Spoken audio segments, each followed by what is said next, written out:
vraiment fàttali ñu tamit temps yi ñu gënee nekk xale Ablaye Wade suñ ko doon yóbbu rëbës ak bu ñu ko doon tijji yépp mbooloo mi ko daan topp kon ñu gis ne loolu yàgg na ci politique bu Sénégal. Senghor bi mu fi nekkee Mamadou Dia la amul problème politiquement tëj ko kaso Abdou Diouf Ablaye Wade la daan jël di ko denc ci kaso bi politiquement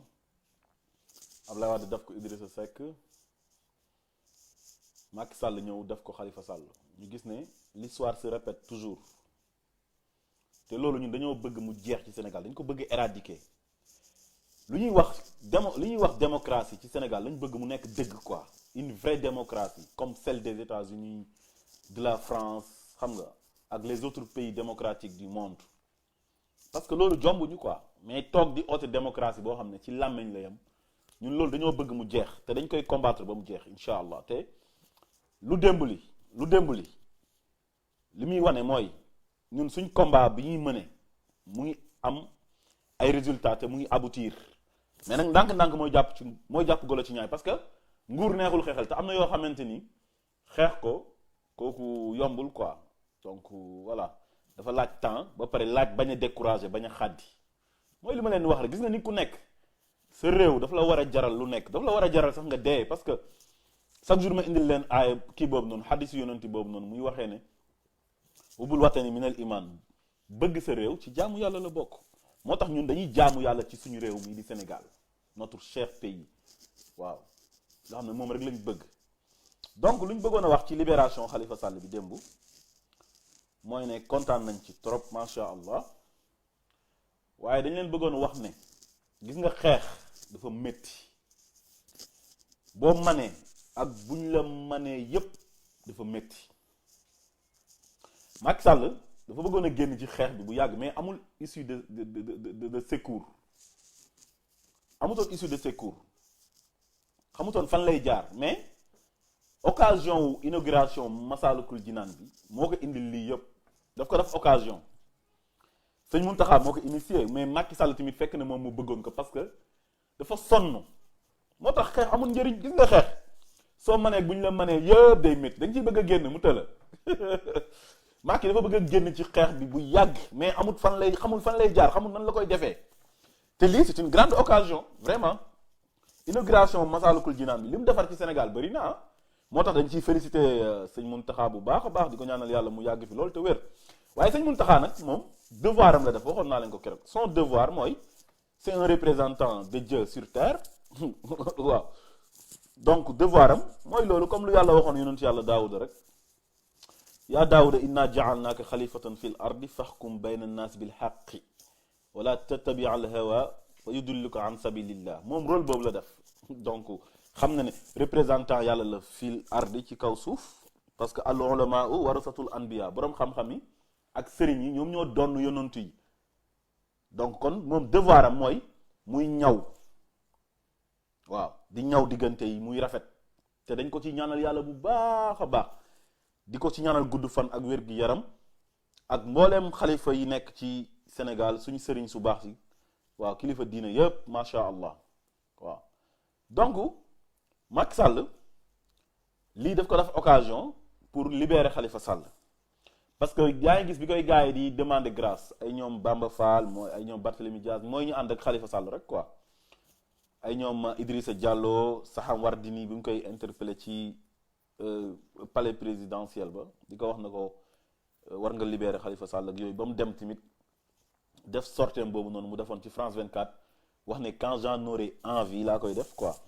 parce que man maa am prérogative pour mën a def grâce présidentielle donc yooyu yëpp regretté na ko te pression bi ko sénégalais yi teg dafa métti te xam na ne les sénégalais dañoo dañ ko meree xam nga sénégalais yi ñun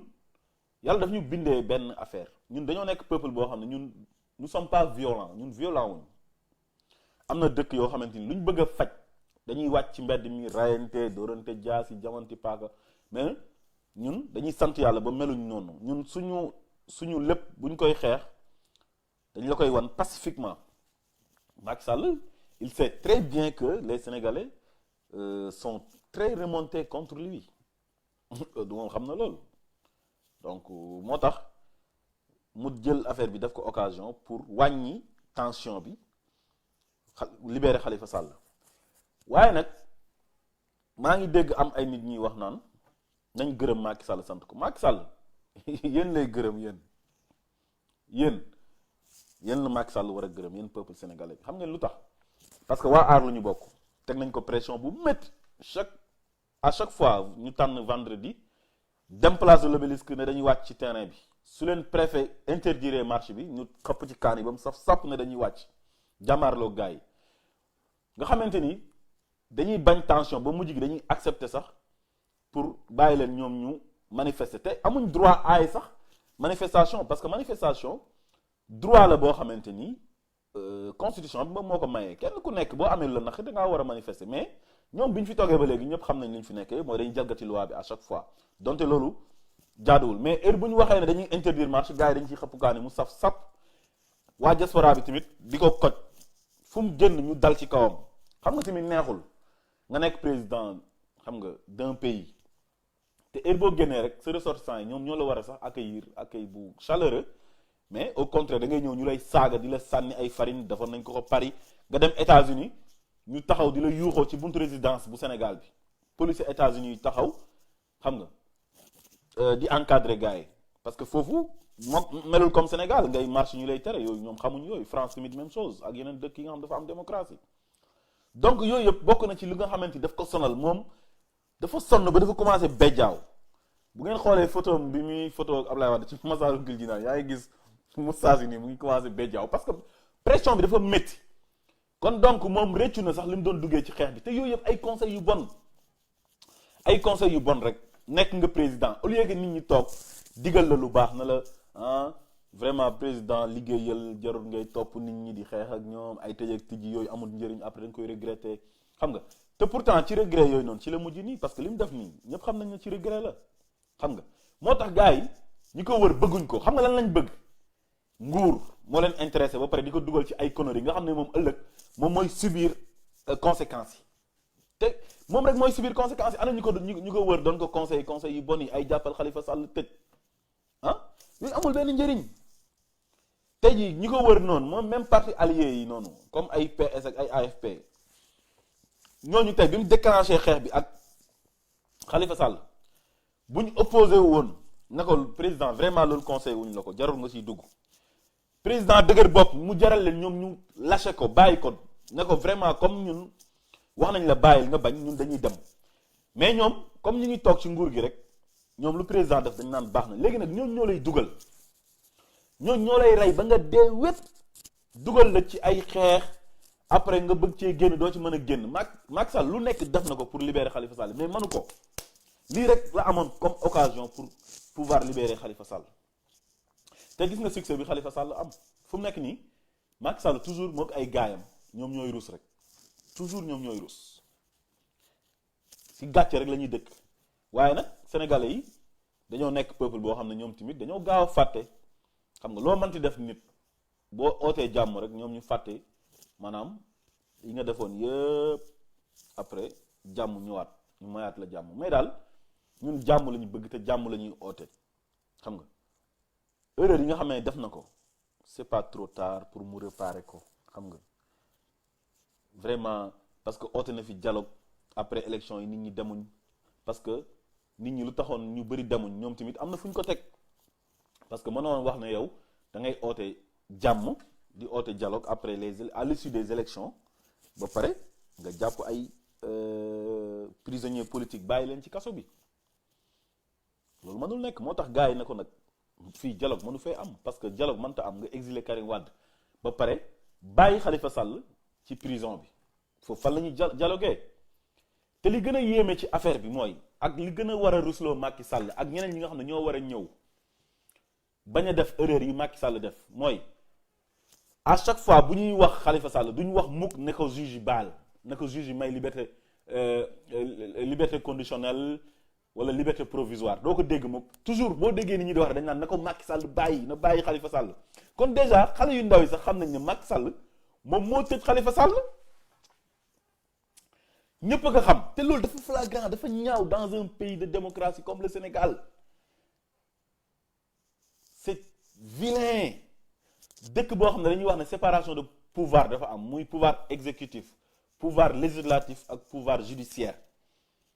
justice bi war a moom boppam di àtte te kenn du ko teg pression di àtte di jaarale ci yoon suñ juumee ñoom juge yi ñu xam ne ay nit lañ dañoo juum loolu day am parce que Amérique ak France ak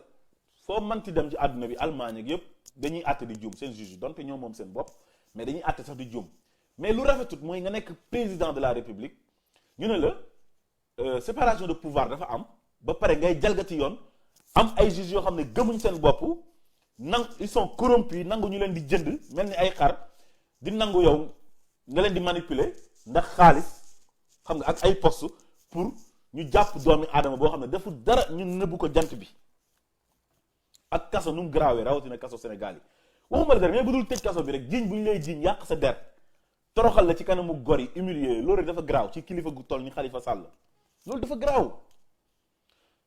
live bi passé wax naa leen ne leen ñun bañuñ ñu àtte kenn ci Sénégal gis nga justice Abdallah mi di wax ak yéen ak jaaykatu caaf beeg ku nekk ci marché bi di jaay ay géej doomi ministre beeg doomi président bi ñoom ñëpp ñoo fa war a yem ku jalgati yoon nañ la teg ci yoon àtte la ba pare respecter sa ay droit jaarale ko ci yoon loolu ñun bañuñ ko gis nga Khalifa Sall tey su fekkoon dañ ko juger jugement bu jaar yoon xam nga loolu amul benn problème Macky Sall bañ see dugal loxoom juge yi libre xam nga àtte ko bañ a jalgati ay droit yam boobaa ñun duñ ci wax dara même buñ ko condamné sax dañuy xam ne c'est la justice qui fait son travail waaye mën naa am ñoom dañoo juum condamné ko parce que yàgg nañ fi condamné nit ba pare dem ba mu yàgg defal ko non-lieu total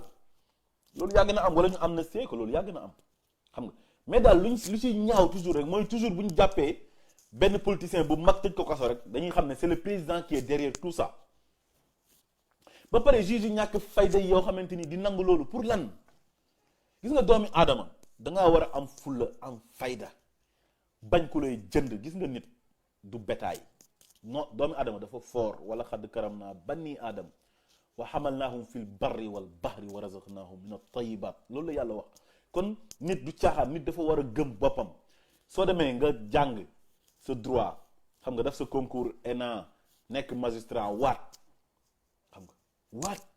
ne man su fonction bi nii laa koy doxalee ak nii naa ko jaarale ci yoon dinaa àtte yoon kenn du ma jënd kenn du ma def nii kenn du ma ger ba pare nga ëlbatikuwaat ñëw parce que kii mooy président de la république yore ne caisse noire 8 milliards mën na la jox terrain nga tabax ko xam nga mën na la defal ay privilèges pour nga jàpp doomi aadama ak nit du mu foore nga tëj ko kaso maanaam nit lu koy yóbbu prison loolu warul nekk ay caaxaan maanaam loolu lu leer naññ la war a nekk tubaab bi dañuy jàpp ku rey nit sax tëj la laa la wax ku rey nit xam nga rey nit dafa foor crime mënta gën a foor rey nit parce que rey nit ngay gis ay perpétuité ak yooyu noonu mais dañ lay jox sa gëdd jox la sa droit sa àq ak sa yelleef day mat sëkk ñu tëj la ci condition yi jaar yoon ngay lekk-lekk gu baax di tëdd fu baax di sangu comme si yaa ngi woon sa kër mais liberté rek nga dul am privation de liberté rek ngay am moom ngay am dañ la koy xañ xam nga mais doomi aadama boo xamante ni nekk kilifa 1983 mu occupé poste député nekk assemblée nationale nekk fi ministre nga ñëw toog mu am ay ambition pour bëgg a nekk président de la république nga ne du fi amee mais yow yaay kan te pourtant yow victime Ablaye Wade nga Sénégalais yërëm la ba fal la ci loolu faral la nga ñëw ba pare di technique yi ay coono te yow Ablaye Wade mënoon la jàpp tëj la kaso te defu ko nga dem ci sëñ Baara waxtaan ak moom galas kaltum yóbbu la nga ne Ablaye Wade dafa ma bëgg a tëj kaso kon déjà yow dangaa ragal kaso kon waroo di foowee kaso te sa yoon dafa nekkul ci justice bi maanaam yow amoo benn instruction booy jox juge te bu ñu lay fal en 2012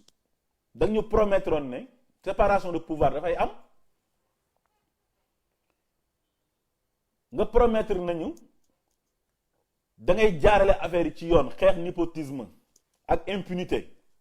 wax nañu rupture dafay am rupture ñëpp xam nañ lan mooy rupture mooy li fi amoon dootu fi amati kon yow bi nga ñëwee li nga waroon a njëkk a def pour Sénégalais yi gën la naw gën la respecté mooy nga démissionner à la tête de ton parti parce que loolu moo nekkoon ci assise nationale te signé nga ko ba pare nga démissionner bañ a nga bañ a présider ci conseil supérieur de la magistrature parce que nit ku la jox bët ku la abal ay bët fu ko neex foofu ngay xool nañu waxante dëgg su fekkee président bi moom mooy diriger conseil supérieur de la magistrature su ñëwee jël benn magistrat ne la def naa la président tribunal première instance kii mu jël ko yóbbu ko tribunal cour d'appel jël keneen ne ko nommé naa la nga nekk président wu cour de cassation ba pare conseil constitutionnel bi nga xam ne moom mooy moom mooy wax ñu war a nekk candidat yeeg ñu war a nekk candidat mooy càmbar dossier yeeg yooyu noonu yëpp yow yaa leen di tànn ñooñu juge yooyu noonu ce président assemblée nationale bi nga xam ne yow yaa ko teg foofu moom mooy tànn ñeneen ñi président bi foog naa mooy tànn 4 moom kële tànn 3 xaw ma daal nu mu demee loolu lañ def ci constitution bu mujj bu 2016 bi waaw léegi ñooñu ñëpp yow su fekkee yow yaa leen teg fañ toog askan wi teguñ leen fa mais nag wax dëgg yàlla pour nga ger leen dafay yomb pour nga manipuler leen dafay yomb c'est trop facile loolu ñëpp xam nañ ko moo tax loolu il faut ñu xeex ba Sénégal justice bi moom boppam loolu rek moo fi mën a jëlee détails yi nii loolu rek moo ko fi mën a jëlee mooy ne magistrat yi il faut ñu moom seen bopp ñu bañ moom seen bopp fexe ba président bu mënta ñëw ëllëg dootul présider ci conseil supérieur de la magistrature ñoom seen bopp ñoom magistrat yi ñoom mooy comme seen association bi ñooy toog voter seen biir fal seen procureur tànn seen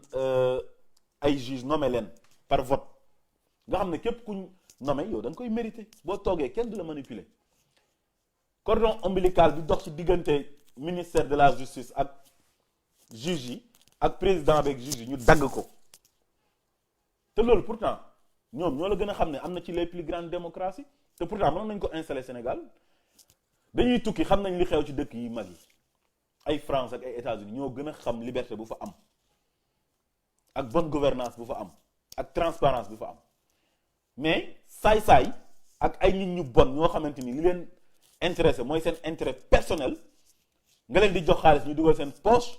nekk ministre wala ñu nekk député wala ñu nekk directeur général yor seen ay oto yu tooy yor seen passeport diplomatique di tukki di dem di ñëw ñoom loolu rek moo leen intéressé mais réew mi ni muy doxee seen yoon nekku ci li lay wan loolu mooy président bu fi jógee dana am ñu la jàmb si ñu àndoon ak yow dem ci beneen président bu bees bi gis nañ ko ci ñi doon ànd ak Abdou Diouf gisaat ko si ñi doon ànd ak Ablaye Wade te Macky Sall bu fi jógee loolu dina ko dal bu fi jógee loolu dina ko dal moom xam na loolu ñun wax yi ñuy wax yii yëpp waxuñ ko pour dara pour bëgg réew ma la rek bëgg réew mi jëm kanam avancé mel ni yeneen réew parce que kenn gënuñu amul kenn bu ñu gën amul benn réew bu ñu gën mais il suffit que ñu am ay dirigeants yu ragal yàlla yu jub xam nga yu yërëm seen askan rek réew mi dem soo nekkee président de la république exécutif bi nga gérer sa exécutif justice bi nga bàyyi la ñu am seen indépendance assemblée nationale ñu am seen indépendance parce que fa la ñuy voter loi yi justice bi ñoom ñooy àtte président bi yow exécutif bi nga yore jëlee sa gouvernement sa premier ministre ngeen gérer réew mi ni muy doxee ku ñuy àtte ku ñuy tëje ku ñuy tëji seen yoon bu mu ci nekk dafa ñaaw jàpp nit di ko tëj ci ay dafa bëgg a nekk président wala daf may yàqal sama deuxième mandat lan mooy deuxième mandat lan fii ñaata président ñoo fi am benn mandat après mu jeex ñu xam ne jeex na ñu dem seen yoon Goodluck Jonathan bu Nigéria benn mandat la def organiser élection yi Buhari ñëw gagné ko mu dem yoonam mais jeex na Buhari bi mu ñëwee xam na ne Goodluck sàcc na xaalis moo gaayam yi mais bi ñu ko waxee ne ko ay da ngay tëj Goodluck mu ne man nekkul man maay tëj man du ma tëj donc justice mooy def liggéeyam mais justice bu ñu defee seen liggéey ba pare xam nga nan lañ def dañoo dem perquisitionner kër Goodluck Jonathan xaalis bi mu dencoon foofu noonu ci kër gi bu mu sàccoon yëpp ñu dajji coffre fort yéeg yëpp yóbbu xaalis bi dugalaat ko ci banque bu Nigéria bi mu jeex tàkk te tëjuñ ko di nga régler problème te doo sonn mais di tëj di tijji va et vient Khalifa Sall dem na tribunal def nañ lii def nañ laa oo nañ ko nit ñi di mobiliser wu di marche ñi dóor ay grenade lacrymogène policiers yi di sonn di kii yow daf kaa jar moo tax gis ngeen Khalifa Sall génn bu mu génn nii bu ci kenn toog naan ay Macky Sall lu mu def rafet naan ay ñu ngi koy gërëm ñu ngi koy sant gis nga bi mu bëggee def lu muy def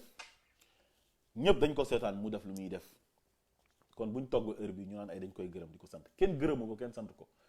Khalifa Sall dañ kaa tooñ jàpp ko jaay ko doole tëj ko kaso xañ ko ay droit yam te loolu il faut que Macky Sall reconnaître loolu noonu il faut que mu reconnaître ko bi mu jàppee Khalifa Sall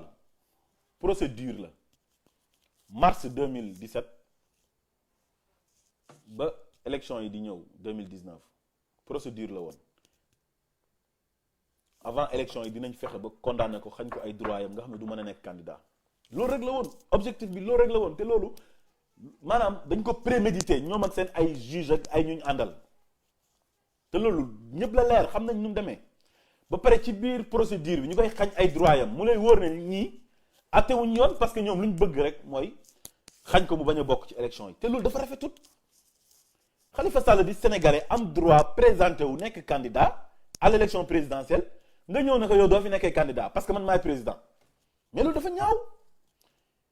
te ku ko def di nga ko mës a regretter fu mu nekk nii moom moo jàppoon Khalifa Sall moom moo ko bàyyi Khalifa Sall demandé wu ko grâce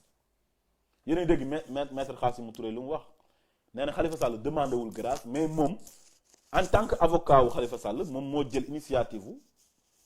envoyé président benn lettre na ko mu bàyyi Khalifa Sall te est-ce que xam nañ sax lu nekk ci gannaaw est-ce que Macky bëggutoon génn ci affaire bi sax fexe ba gis xam na avocat Khalifa Sall yi fexe ba gis Khassim mu expliqué ko ne ko Khassim il faut nga def benn affaire nii bind lettre comme ça ma xam fan laay jaar après Massalikul Jinaan beeg yooyu yëpp parce que ñoom xamoon nañ lépp lañ xamoon waa ji issue de secours la bëggoon pour xool fu mu génnee ba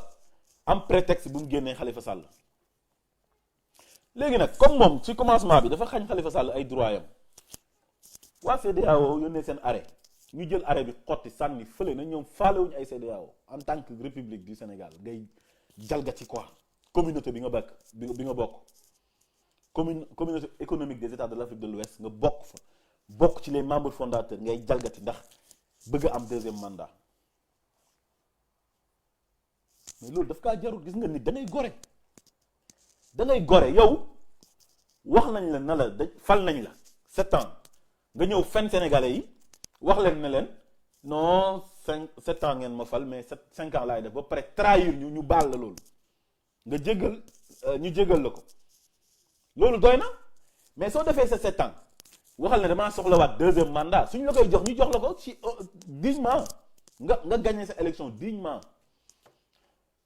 mais jarul ngay ñëw di indi ay parrainage di recalé ay candidats di saboter élection yi di jël carte d'identité yi di ko jaxase di yàq xam nga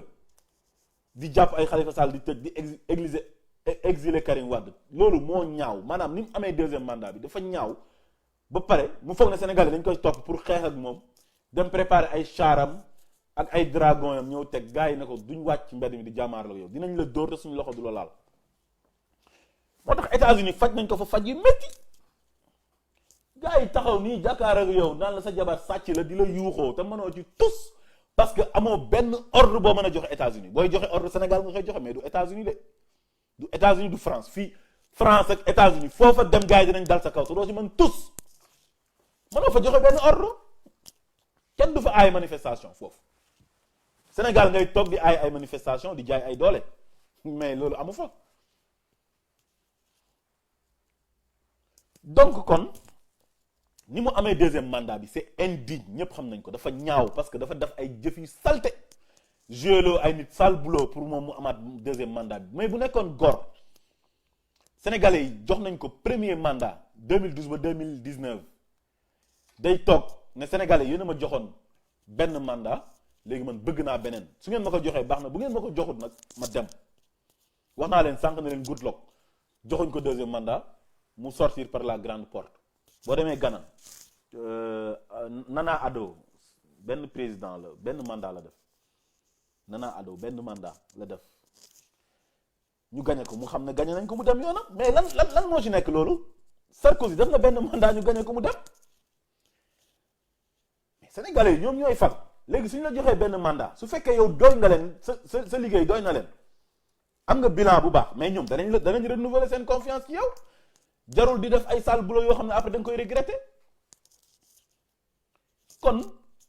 nañ jàpp ne Macky Sall moo tooñ Khalifa Sall moo ko tooñ jàpp ko jaay ko doole tëj ko kaso xañ ko ay droit yam te loolu lu ñu war a réparer la. li ñu koy réparer mooy il faut Khalifa Sall am amnistie il faut mu am amnistie waaw. Karim Wade maa ngi dégg tey ci revue de presse bi ñu ne moom dafa bëgg ñu attewaat ko xam nga kon xam na ne kooku moom dañ kaa tooñ moom tamit xam na loolu mais ñun faraluñ Karim Wade ku ñu war a atte la man d'accord naa ñu attewaat ko mais na jaar yoon. Khalifa Sall sax bu ñu ko doon attewaat ñun bëgg nañ mais na jaar yoon nañ ko teg ci yoon te loxo président bu mu ci dugg parce que dafa amul droit di manipuler justice bi loolu la ñu wax. léegi nag ñun lu ñuy xaar mooy Karim Wade lu ci des mooy Karim Wade il faut mu ñëw Sénégal kenn couvrir fi Karim Wade wala di ko faral man awma parti man faraluma kenn Sénégal laa faral man je suis un militant du Sénégal. waaw man du ma militant wu Macky Sall du ma militant wu Khalifa Sall du ma militant wu Karim Wade mais ñun injustice la ñuy combattre dañoo bëggut di jëfu baa doole lañ bëggul maanaam ñu jox la nguur gi nga naan dañ ciy xeex di régler ay règlement de compte ñun loolu ku ko def dañuy dal sa kaw wax ak yow parce que moomoo réew mi kenn moomu ko ah Sénégal kenn mënta taxaw ne man réew mi maa ko moom ñëpp a ko bokk donc kon nag c'est pas normal ay nit dem fal la ba pare ngay jël pouvoir bi ñu la jox nga dañ ciy xeex pour lan amoo ci benn droit rafetut jaaduwul donc loolu nag kenn du ko accepter waaw nit ñi duñ nangu loolu parce que fii kenn du fi jàmm waaw nekk président taxul nga gën nit ñi nekk ministre taxul nga gën nit ñi parce que dafay jeex dañ la faa teg su kenn mënu faa teg sa bopp Macky Sall mënul def boppam président par force ku mënoon def sa bopp président de la république kon dina am ñeneen ñu bëri dinañ nekk président ku doon Moustapha Niasse nekk na président wala Ousmane Tanor Dieng dem si yàlla na ko yàlla yërëm parce que lu nekk def nañ ko pour ñu fal leen mais faluñu leen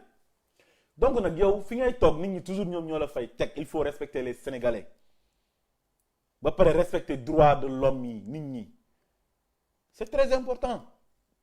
waaw te naa fekk yi bàyyi di jay ku nekk président ñu nekk sa nopp bi loo def ñu ne la baax na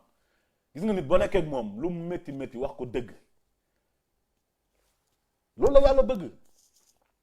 xulil xaq wala kaana muran loolu la rek nekk ak nit parce que mooy président de la république bu sëqatee nga ne ko xawma yarhamkallah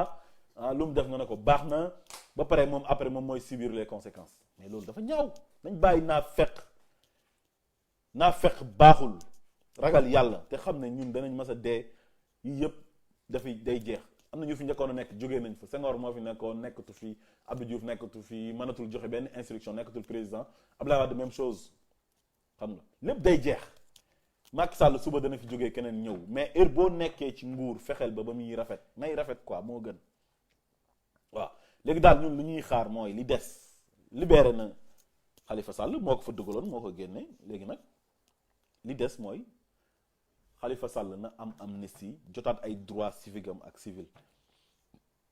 élection locale yi mu ngi ñëw élection présidentielle dina am 2024 te dafa am droit nekk candidat parce que c'est un Sénégalais daf ci am droit dañ kaa tooñ nañ nangu ne ñoom ñoo ko tooñ ñu teggil ko lépp te tooñ ñu ko tooñ dafa bëri Khalifa Sall waa Dakar ñoo ko wóolu jox ko mairie Dakar procédure bi jeexagul mu des rabat d'arrêt mooy recours yi des benn mu révoqué ko dàq ko ci mairie Dakar bi te loolu dafa ñaaw amu ci benn droit parce que waa Dakar ñoom ñoo wóolu Khalifa Sall teg ko foofu comme moom ni ñu ko falee moom président de la République mu toog di ko révoqué te boobu desoon na benn recours mooy rabat d'arrêt bi ñu ne le rabat d'arrêt n'est pas suspensif ñu jàng droit ñëpp farag Macky Sall ñëw di fen nit ñi di wax yoo xamante ni teguñ ko fen ba am ay professeurs de droit sax yu toog di poser wu la question naan ñun bu ñu demee lan la ñuy jàngal suñu élèves yi instant bi ak suñu étudiants yi loolu dafa ñaaw ci dëkk ba pare ñu def ko député ci prison bi ñu lever immunité parlementaire am jalgatiwaat beneen yoon foofu noonu loolu yëpp ngir xañ ko rek mu bañ a bokk ci élection yi tooñ yooyu ñu ko tooñ yëpp nag il faut que ñu réparer ko loolu dañ kaa war a réparer wan ko ne ko carrément tooñ nañ la ba pare ñu ñu amnistier ko Karim Wade ñëw moom neen dafa bëgg ñu àttewaat ko bu ñëwee ñu àttewaat ko jaarale ko ci yoon parce que amul droit di exiler Karim Wade di ko aaye dëkk bi moom lu mu ëppale Karim Wade Sénégal man dama kaa gisut. Karim Wade papaam sénégalais la pur sénégalais juddoo Kébémer liggéey Sénégal ba nekk fa président de la République kooku ko gën a nekk sénégalais nga koy aaye dëkk bi yow yaay kan man kenn mënu ma aaye Sénégal man ku ma aaye woon Sénégal ma dem dee jox la sama bakkan bi barke Cheikh Ibrahim Niass billahi wallahi taala Macky Sall lu muy nekk président su toogoon ci télé bi ne Hadji Abdallah Ndoye bul ñëwati Sénégal billahi wallahi taala ci guddi gi ma débarqué dem Sénégal damay deey mais lan la xam naa nag am na ñoo xamante ne ñaan sa waay day soob ñuy wax ni gars yi dañuy nekk fële di wax mais grave yàlla xam na lu nekk ci xol yi quoi waaw de toute façon daal loolu la ñu waxoon ne dinañ ko leeral tey ñun suñu xeex bi yépp mooy Sénégal na fa yoon am xam nga ñëpp tolloo même pied d'égalité citoyen yi xam nga ay 2 poids 2 mesures bañ a am ay ëpp nit doole di ko jaay bañ fa am loolu rek moo ñu dugal ci combat bi mais du leneen soxlawuñ ci tous soxlawuñ ci dara waaw Macky Sall nag ñun contre wuñ ko bañuñ ko mais dafa am nu mu yoree réew mi noo xam ne ñun ànduñ ci neexuñu ñu taxaw di ko dénoncer parce que nekkuñ ay naa fekk ñun nekkuñ larbin wu kenn ñun kenn moomuñu ginaaru kenn nenuñu ba ñun ngay toog waaye yow président mooy lan président mooy ñi fi nekkoon Jacques Chirac ngi nii barki démb la génn àdduna lan la woon du woon président fu ñu koy dugal ci kees lañ ko dugal dañ koy suul après ci biir suuf si léegi lan la après day jeex kullu man alayha fanin fii àdduna bii fii dara continué wu fi waaw te ñun dañoo nekk ay nit ñoo xam ne dara dafa feesul suñu bët que ça soit nga nekk président ak nga nekk taalibe ci mbedd bi ñun loolu lañ yemale ñun insaanu yotu bi la ñuy gis nit ki wala xadd karam naa bani aadama boobu noonu yàlla wax ñun loolu la ñuy gis ñun gisuñ leneen ci doomi aadama bi waaw amuñ faiblesse su kenn waaw doomi aadama daal war nga gëm sa bopp xam na yow nit nga parce que nit moo gën a fort waaw nit moo gën a fort lu yàlla bind yàlla bu mu bindee nit daf ko tagg kon nag nañ gëm suñu bopp buñ nekkee ak nit ñi ñu leen di wax dëgg bu dëgg jotee nga wax ko te yàlla tax bañ si séntu ku lay mere wala ku lay jox xaalis wala su ma waxee nit ki dëgg dootuma amati lii dootuma amati laa yow bi ngay judd kooku fekkeewu ko yaa ngi doon lekk di naan di sol yére ñun ñu ngi nii ñuy lekk di naan di sol yére te ñoo yore suñu bopp kenn yoruñu si on n'a pas ce que l'on a on se contente de ce que l'on a wala si on n'a pas ce que l'on veut on se contente de ce que l'on a loolu la français wax waaw am lenn rek la mooy doylu mooy am mais bëgg àdduna ragal jamono xam nga ba tax yow boo gisee nit ku yore ndomba tànk muy pouvoir nga xam ne dafa éphémère du dara day jeex nga topp ci gannaawam war ko wax dëgg doo ko wax dëgg buy def lu bon nga ànd ceeg moom loolu dafa ñaaw te dafa bëri Sénégal il faut que loolu mu jeex ci réew ma xam nga ñu xam ne président dañ ko fal pour mu ñëw liggéeyal réew mi waaye taxul mu gën kenn wala njabootam gën kenn loolu amul kon daal ñu ngi leen di gërëm di leen sant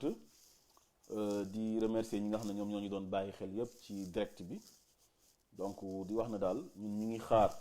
le président Macky Sall ni mu def ba dugal Khalifa Sall kaso ba génnewaat ko na fexe ba droit yu mu ko xañoon mu delloowaat ko parce que loolu mooy lu jaadu Khalifa Sall nag su fekkoon dafa tooñ ñun danañ taxaw ne Khalifa Sall dafa tooñ chaque jour ma wax leen man Khalifa Sall xaw ma ko ñaari yoon laa mas a gis Khalifa Sall nii benn bi c'était en 2016 ma dajeeg moom Maroc doon dem Caire ñu dajee ci aéroport bi bon mu ànd ak Moussa Tine nuyu ma ko sax waaw beneen bi Grand Yoff la mooy élection 2014 yi bi mu soxlaa mairie bu Dakar moom Mimi Touré ñu koy xëccoo ma jógee police Grand Yoff dajeeg moom nii mu ànd ak ay gaayam di dox ñaari yoon yu laa gis sequma ak moom dara xaw ma ko sax mais nag li tax ñu toog di ko xeexal nii mooy ne dañoo bëggul injustice ëpp doole nit di ko jaay te doole jooju yow askan wi ñoo la ko jox loolu nag lañ bëggul. Karim Wade tamit pareil xamuñ ko man mosuma gis Karim Wade papaam daal gis naa ko Ablaye Wade mas na ma recevoir audience waaw man ak sama ay xarit te nekkuñu woon ñëwuñu woon en tant que militant waaw mais leneen moo ñu fa yóbbu woon donc daal ëllëg tamit Macky Sall bu fi jógee keneen ñëw fi di ko jaay doole te tegu ko ci yoon tamit dañuy taxaw xeexal Macky Sall ñun Sénégal rek lañ bëgg ñun bëgguñ kenn ku dul Sénégal Sénégal moo ñu gënal lu ñu mënti am Sénégal la ñuy xeexaluñ kenn parloo wuñ duñ ay naafeq donc ñu ngi leen di jox rendez-vous ba beneen yoon incha allah di gërëm gars yëpp dañuy bàyyi xel mon ami mon frère Moussa maa ngi lay nuyu Moussa Kalamullah Zeynaboulaye Diop ak gars yëpp ku lim da ngay jum kon on se donne rendez-vous beneen yoon incha allah au revoir.